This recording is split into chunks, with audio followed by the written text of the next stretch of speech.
Hello everyone. Students, we are studying chapter number 4, an ordinary differential equation, that is linear differential equation with constant coefficients. Okay, and today we will study exercise 4.3, that is देखिए अभी तक 4.2 exercise में हमने क्या देखा था। हमारे पास linear differential equation है से this and right hand side is e raise to power a x, और एक जनरल मेथड भी हमने पढ़ा था एफ डी ओ वाई। अगर एक्स कोई भी फंक्शन है तो उसका पर्टिकुलर इंटीग्रल किस तरह से निकालना है, दोनों केस में वो हमने सीखा था। आज हम बात करने वाले हैं इफ और डिफरेंशियल इक्वेशन है f D of y is equals to sine a x type से, या फिर f D of y is equals to cos a x type से। अगर आपके पास राइट हैंड साइड में डिफरेंशियल इक्वेशन में साइन और कोस के कोई अगर फंक्शन है तो उनका पर्टिकुलर इंटीग्रल किस तरह से रहेगा। एक तो ये जनरल मेथड है जो कि किस तरह से रहा था, देखिए अगर आपके पास डिफरेंशियल इक्वेशन है उसको लीनियर फैक्टर यहाँ पे बना लिए, मान लीजिए d minus a and d minus b into y is equal to some function of x है। सो 1 में d minus a d minus b into x, ये पर्टिकुलर इंटीग्रल निकालने के लिए लीनियर पार्शियल फ्रैक्शन से 1/d माइनस ए इंटू या plus some constant times 1/d, मतलब partial fraction से इनको सेपरेट करने के बाद 1/d minus a into x but some constant times d minus b into x type से हम करते हैं। तो देन इसको सिंप्लीफाई कर कैसे किया जाता है, e raise to power a x integral e raise to power minus a x into capital x d x, likewise e raise to power b x integral e raise to power minus b x into capital x d x. इस तरह से simplify करके particular integral निकालते हैं और यहाँ पे partial fraction से कोई भी कांस्टेंट वैल्यू यहाँ आने वाली है। ओके, तो ये मेथड हर किसी के लिए एप्लीकेबल है बट लेंदी पड़ जाता है, इसलिए कुछ स्पेशल मेथड्स हमने डिस्कस किए थे e raise to power a x के, और वो क्या था, पी आई निकालने के लिए f of D e raise to power a x अगर हमारे पास है तो डी रिप्लेस हो जाएगा सिंपली ए से, जिससे ए क्या है, एक्स का coefficient. So 1/f of a e raise to power a x यहाँ पे एज इट इज रहता है। ठीक है, अगर ये डिनोमिनेटर 0 बन रहा है ए रखने पे तो हम क्या करते हैं, एक्स से मल्टीप्लाई और एफ डी का with respect to capital D नीचे डिफरेंशिएशन करने के बाद वापस से ए वैल्यू पुट करते हैं डी की जगह पे ए और फिर से चेक करते हैं। ठीक है, तो ये प्रोसीजर था जिस तरह से एक्सपोनेंशियल फंक्शन अगर आपके पास राइट हैंड साइड में डिफरेंशियल इक्वेशन में मिलता है। तो आज हम बात करने वाले हैं, देखिए ये पी आई इफ और P I is like 1/f D sine a x, तो जहाँ पे भी डी के स्क्वायर की टर्म्स जहाँ पे भी आ रही होंगी, ठीक है, पर्टिकुलर इंटीग्रल में उन डी स्क्वायर को आप रिप्लेस करना है माइनस ए स्क्वायर से। ए कहाँ से आया, साइन ए एक्स, एंगल के अंदर एक्स का जो कोफिशिएंट है उसका स्क्वायर करना है, माइनस बाहर। ठीक है, इसी तरह से 1/f of D square cos a x अगर आपके, या मान लीजिए कोस बी एक्स आपके पास है तो पर्टिकुलर इंटीग्रल बनेगा f minus b square cos b x. ठीक है, तो अब ये रहेगा कैसे, ये हम देखते हैं, इसका प्रूफ हम देखते हैं कि 1/f d square sine a x, ये पर्टिकुलर इंटीग्रल हमारे पास ये ऐसे कैसे आ पाता है। ओके, सो सॉल्यूशन या प्रूफ हम इसका देखेंगे, e raise to power iota a x is cos a x plus iota sine a x. ठीक है, अब हम इस चीज को देखिए, अगर मुझे साइन ए एक्स को अगर लिखना हो तो क्या मैं उसे ऐसे लिख सकती हूँ कि it is imaginary part of e raise to power iota a x. E raise to power iota a x पूरा ये होता है, उसका रियल पार्ट क्या है, कोस ए एक्स, और इमेजिनरी पार्ट क्या है, साइन ए एक्स। तो कोस ए एक्स को लिखा जा सकता है क्या, real part of e raise to power iota a x. ठीक है, sine a x is imaginary part of iota a x. हमने अभी इसमें प्रॉब्लम में क्या करना है, e raise to power iota a x that is imaginary part of e raise to power iota a x का पर्टिकुलर इंटीग्रल निकालना है। सो 1/f(d²) sin ax को हम लिख सकते हैं इमेजिनरी को मैं शॉर्ट में लिख रही हूँ यहाँ पे, इमेजिनरी पार्ट ऑफ 1/f(d²) ठीक है। इमेजिनरी पार्ट ऑफ, देखो अब एक्सपोनेंशियल फंक्शन का हम जानते हैं किस तरह से सिंप्लीफाई किया जाता है। अगर एक्सपोनेंशियल फंक्शन यहाँ पे हो पर्टिकुलर इंटीग्रल में, x का जो कोफिशिएंट होता है वो d से रिप्लेस कर दिया जाता है, ठीक है।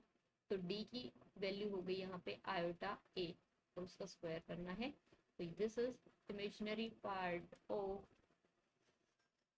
Minus f of minus a² बन गया, और sorry e rest power iota x as it is बना रहता है यहाँ पे e rest power iota ax, ठीक है। यहाँ तक सिंप्लीफाई हो गया। नाउ इस फंक्शन में इमेज, इसका अगर एक्सपोनेंशियल फंक्शन को अगर हम वापस से एक्सपेंड करके यहाँ पे लिख देते हैं तो ये आएगा cos ax plus iota sign ax। तो इमेजिनरी पार्ट अगर हम इस देखो इस पूरे फंक्शन को अगर हम मल्टीप्लाई करेंगे तो रियल पार्ट आएगा 1/f of minus a² cos ax, imaginary part आएगा 1/f of minus a² sign ax। तो इस फंक्शन का पूरे का जो ब्रैकेट में मैंने लिखा उसका इमेजिनरी पार्ट हमने लिखना था, तो ये उसका इमेजिनरी पार्ट आ गया, ठीक है। तो ये किसके इक्वल है, f of d² sine ax। आपके पास मान लीजिए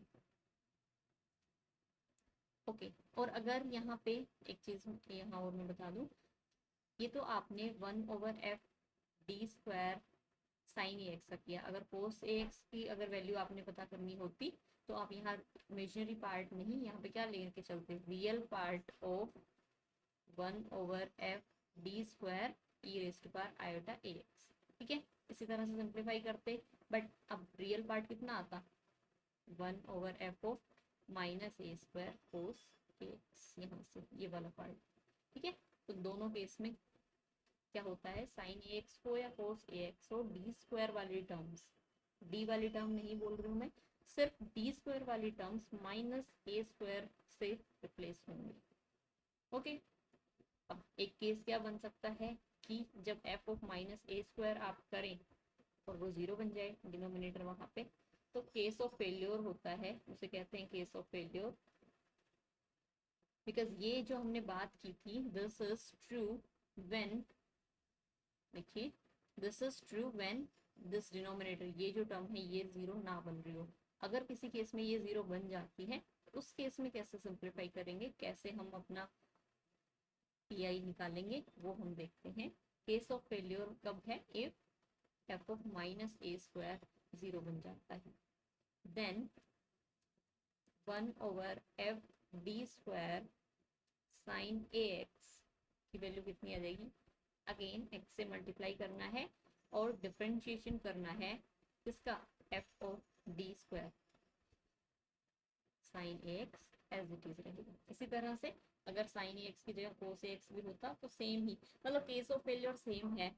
किस तरह से हैंडल करना है केस ऑफ फेलियर को, एक्सपोनेंशियल फंक्शन था तब भी यही हम कर रहे थे, x से मल्टीप्लाई कर रहे थे और 1 जो डिनोमिनेटर है, डिफरेंशियल जो यहाँ पे टर्म लिखी हुई है उसका differentiation with respect to capital D कर रहे थे, सेम यहाँ पे भी करना है, क्लियर। तो अब हम यहाँ कुछ क्वेश्चन देखते हैं, कुछ प्रॉब्लम्स पे हम डिस्कस करते हैं कि किस तरह से रहता है।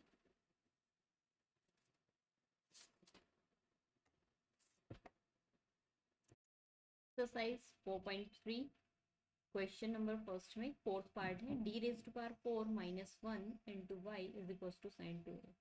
ये डिफरेंशियल इक्वेशन गिवन है। तो first thing is auxiliary equation, d raised to power 4 minus 1 is equal to 0, that is d² minus 1 and d² plus 1 is equal to 0। तो d की वैल्यू d² माइनस 1 को 0 रखेंगे एंड d² प्लस 1 को भी 0 रखेंगे, और आएगा sorry, so d is plus minus 1 and d यहाँ से प्लस माइनस आयोटा, तो d की वैल्यू हो गई हमारे पास plus minus 1 plus minus iota, ठीक है। तो यहाँ पे complementary function is c1 e raised to power x plus c2 e raised to power minus x plus देखिए alpha plus iota beta plus minus iota beta type से आता है, तो हम यहाँ क्या लिखते हैं, e raise to power alpha x. Alpha यहाँ पे क्या है हमारे केस में 0, ई raise to par 0x C1, ठीक है, सॉरी C1 C2 ले लिया, C3 क्या लिखते थे फिर, कोस बीटा एक्स, बीटा की जगह पे क्या है आयोटा के साथ जो आपने रियल नंबर लिया हो that is 1, so cos x plus C4 sine x, ये हमारा क्या हो गया CF।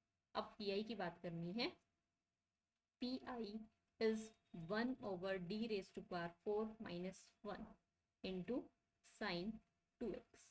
साइन 2x है तो रिप्लेस कर देंगे अब हम, replace D square by minus sine बाहर रहेगा 2, सॉरी x का जो कोफिशिएंट है एंगल में दैट इज 2, उसका square that is -4, D square को -4 से रिप्लेस करना है, तो ये है एक्चुअल में डी स्क्वायर का स्क्वायर, ठीक है, तो ये कितना बन जाएगा -4 का स्क्वायर -1, 4 -4 का स्क्वायर 16, सॉरी यहाँ पे साइन 2x रहेगा, तो ये आ जाएगा 1/15 साइन 2x, ठीक है।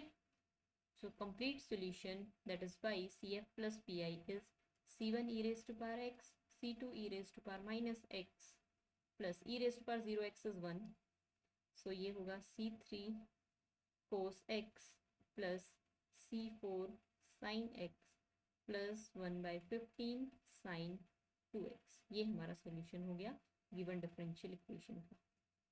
तो आई होप समझ में आया होगा आप लोगों को कि साइन, अगर साइन या कोस फंक्शन रहते हैं तो किस तरह से PI यहाँ पे रहेगा। ओके, कुछ और प्रॉब्लम्स देखते हैं।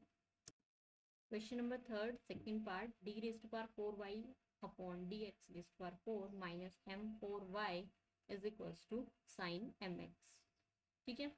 इस डिफरेंशियल इक्वेशन को d की फॉर्म में हम लिख सकते हैं, d raise to power 4 minus m raise to power 4 y is equals to sine mx। Okay, now auxiliary equation here is d raised to power 4 minus m raised to power 4 is equals to 0, तो ये बनेगा d square minus m square and d square plus m square is equals to 0। so d square minus m square को 0 के equal रखेंगे तो ये plus minus m और यहाँ से प्लस माइनस आयोटा m, ठीक है। so our CF is C1 e raised to power mx plus C2 e raised to power minus mx plus C3 cos mx plus C4 sin m, ठीक है। अब बात आती है PI is 1/d raised to power 4 minus m raised to power 4 sin mx, ठीक है। तो क्या किससे रिप्लेस करना पड़ेगा अब हमें यहाँ पे, डी स्क्वायर को रिप्लेस करना है हमने, replace D square by minus coefficient m उसका स्क्वायर, तो ये हमारे पास बना, ये डी स्क्वायर का स्क्वायर है m raise to power 4 minus m raise to power 4 sine mx, तो ये क्या बन गया यहाँ पे, case of failure. Case of failure है तो क्या करना पड़ेगा, अब डिफरेंशिएशन करना पड़ेगा यहाँ पे x से मल्टीप्लाई, इंडिपेंडेंट वेरिएबल से मल्टीप्लाई, इंडिपेंडेंट वेरिएबल t होता तो t से करते, ठीक है। ये डिफरेंशिएशन इसका 4d³ साइन mx, x/4, ये देखिए x हमने लेफ्ट हैंड साइड में लिखा है, किसके, डिफरेंशियल 1 जो डिफरेंशियल टर्म थी उसके लेफ्ट साइड में, मतलब ये अभी ऑपरेट नहीं होगा, ये पहले से ऑपरेटेड है, x इधर रहेगा, ऑपरेट जो होना है वो साइन mx अभी ऑपरेट होना है, ठीक है। 1/4 उधर हो गया, that is d³ sign mx, x/4 देखिए क्या करना होता है, डी स्क्वायर को अगेन माइनस m स्क्वायर से रिप्लेस करना, बट ये है d³ means d into D square, और डी स्क्वायर की वैल्यू आ गई -m स्क्वायर साइन mx, तो ये बना -x raise to power 4 m square 1/d। अब 1/d बच गया, उसको कैसे हम करेंगे, बिकॉज d डिफरेंशियल ऑपरेटर होता है, 1/d इज इंटीग्रल ऑपरेटर, ठीक है। तो इसका मतलब हो गया -x/4 m square integral sine m x d x, और साइन का इंटीग्रेशन कितना होता है minus cos, so x by 4m² cos m x by m, our pi is x by 4m cube cos mx, ठीक है। So complete solution is CF plus PI, आप लोगों ने पूरा यहाँ पे वापस लिखना है CF प्लस PI, और हमारा कंप्लीट सॉल्यूशन हो गया x by 4m cube cos mx, ठीक है। ये हमारा कंप्लीट सॉल्यूशन हो गया गिवन डिफरेंशियल इक्वेशन का। तो केस ऑफ फेल्योर बनने पे किस तरह से काम करना होता है, अब देखिए यहाँ पे तो आ रहा था 1/d, मे बी किसी अदर एग्जाम्पल में, अदर क्वेश्चन के अंदर ये यहाँ पे 1/d माइनस अल्फा टाइम्स आ जाता साइन mx। तो उस केस में क्या करते हैं आप एक तो जनरल मेथड है जो PI सोल्व करने का, वो आप यूज कर सकते हो, या फिर क्या कर सकते थे d प्लस अल्फा से मल्टीप्लाई और डिवाइड, ठीक है। d प्लस अल्फा से मल्टीप्लाई किया यहाँ पे और d प्लस अल्फा से ही डिवाइड किया, तो ये नीचे क्या बन गया d² बन गया। मैं एक अदर एग्जांपल लेके आपको बता रही हूँ कि आपके सामने इस तरह की प्रॉब्लम भी आने वाली है इन फ्यूचर, जब आप प्रॉब्लम एक्सरसाइज में करेंगे तो d² को माइनस m² से रिप्लेस किया, ठीक है, साइन mx। ये नीचे डिनोमिनेटर जो है ये कांस्टेंट बन चुका है, m² प्लस अल्फा² ये बाहर आ गया, अभी बट ऑपरेट होने के लिए d बाकी है, d means differential operator, okay. Differential operator है तो डिफरेंशिएशन करना है, d of sine mx plus alpha sign mx, ये ऑपरेटर नहीं है, ठीक है, ये यहाँ पे सिंपली यहाँ पे खत्म हो गया, बट डिफरेंशिएशन करने के यहाँ पे कितना आएगा m² प्लस अल्फा² साइन mx का m टाइम्स कोस mx plus alpha sign mx, ठीक है। समझ में आया कि अगर यहाँ पे नीचे 1/d ना बच के 1/d minus some constant term अगर बच जाती है तो उस टाइम आप PI कैसे सिंप्लीफाई करेंगे, क्लियर। इससे आपकी काफ़ी प्रॉब्लम्स यहाँ पे आप सोल्व कर पाओगे। क्वेश्चन नंबर 4 थर्ड पार्ट, यहाँ मैं हिंट देना चाह रही हूँ आप लोगों को कि ऑक्सिलरी इक्वेशन के लिए this term equals to 0, d की 4 वैल्यूज यहाँ पे आप निकाल पाएंगे, ठीक है। नाउ अबाउट PI, ये राइट हैंड साइड है क्या, इसे हम लिख सकते हैं, देखिए cos x/2 sin x/2, अगर 1/2 से मल्टीप्लाई डिवाइड कर दिया जाए तो ये एक्चुअल में किसका फॉर्मूला बन गया, 2 cos x/2 sin x/2 की वैल्यू कितनी हो जाएगी एक्चुअल में sin x, because sin 2 theta का फॉर्मूला क्या होता है 2 sin थीटा cos थीटा, यहाँ पे जो एंगल होता है 2 थीटा उसका हाफ यहाँ होता है, ठीक है।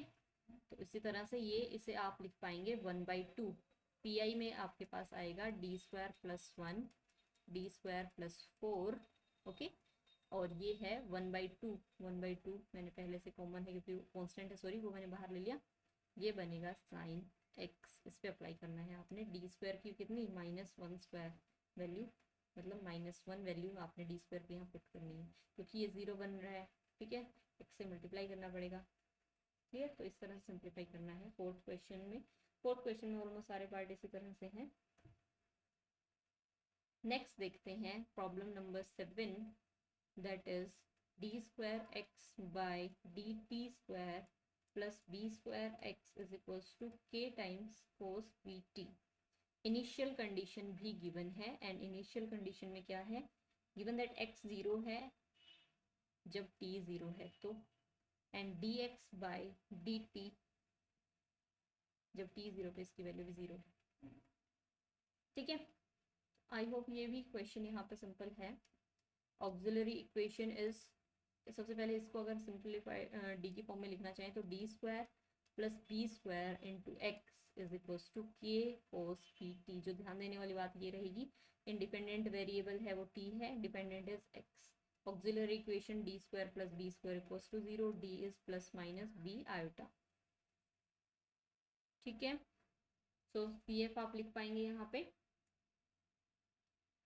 CF C1 cos bt plus C2 sin bt, PI is 1/d² plus b², k constant था बाहर, cos bt रिप्लेस करना पड़ेगा d² को माइनस b² से, ऑब्वियसली ये क्या बन रहा है 0 बन रहा है, 0 बन रहा है तो independent variable that is t से मल्टीप्लाई करना पड़ेगा और नीचे differentiation that is 2d cos bt।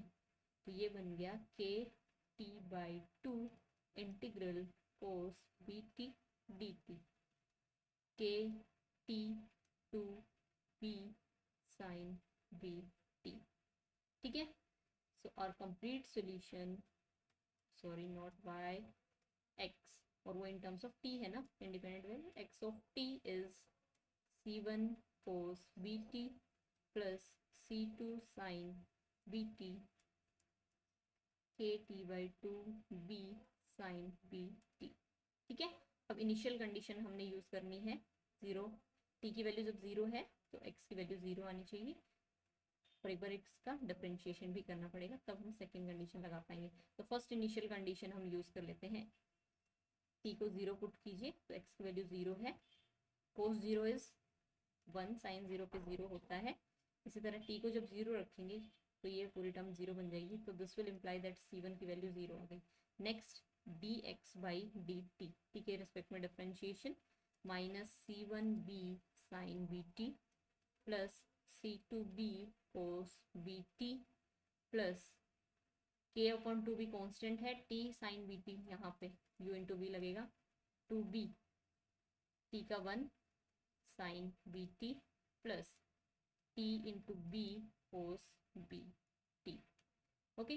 अब यहाँ पे सेकेंड इनिशियल कंडीशन dx/dt की वैल्यू t को 0 रखने पे 0 मिल रही है, तो यहाँ 0, t को 0 रखिए, ये यहाँ पे 0 हो जाएगा, c2b प्लस t यहाँ 0 रखेंगे 0 बनेगा, t यहाँ मल्टीप्लाई है इस वजह से 0 बन जाएगा ये, तो आपके पास c2 भी क्या कितना आ गया 0।